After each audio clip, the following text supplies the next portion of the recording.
Police ઇન્સ્પેક્ટરે કરી યુવતીની છેડતી, લિફ્ટમાં ઉઠાવ્યો એકલતાનો લાભ, હવસખોરની હરકતથી પોલીસ બેડામાં મચી ચકચાર.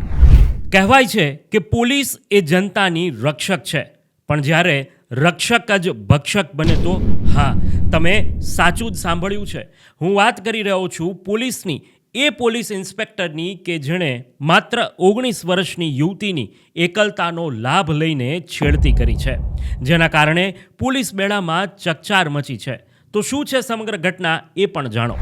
નમસ્કાર, હું છું ભૂમિત જાની. આપ જોઈ રહ્યા છો સત્યાર્થ મંથન. વાત જાણે એમ છે કે 19 વર્ષીય યુવતી જે અમદાવાદના વિશાલા વિસ્તારમાં આવેલા એક એપાર્ટમેન્ટની લિફ્ટમાં જતી હતી, જે લિફ્ટમાં પોલીસ ઇન્સ્પેક્ટર પણ હતા. ત્યારે અચાનક જ આ ઇન્સ્પેક્ટરે યુવતીના ખભા પર હાથ મૂકી તેના શારીરિક અડપલા શરૂ કર્યા હતા. તેવામાં લિફ્ટ એ અપાર્ટમેન્ટના 6થા માળે ઊભી રહેતા અન્ય એક વ્યક્તિ લિફ્ટમાં એન્ટર થતાં આ હવસખોર પોલીસ ઇન્સ્પેક્ટર લિફ્ટમાંથી બહાર જતો રહ્યો હતો.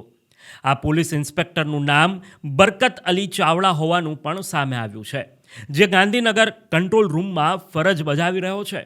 આ ઘટના બાદ ગભરાયેલી યુવતીએ 181 અભિયાનમાં ફોન કરી મદદ માંગી હતી. જોકે તેની સમજાવટ બાદ આ 19 વર્ષીય યુવતીએ અમદાવાદના વેજલપુર પોલીસ મથકમાં પોલીસ ઇન્સ્પેક્ટર બરકત અલી ચાવડા સામે છેડતીની ફરિયાદ નોંધાવી છે. હાલ પોલીસે યુવતીની ફરિયાદના આધારે પોલીસ ઇન્સ્પેક્ટર બરકત અલી ચાવડા વિરુદ્ધ ગુનો દાખલ કરીને કાયદેસરની કાર્યવાહી હાથ ધરી છે.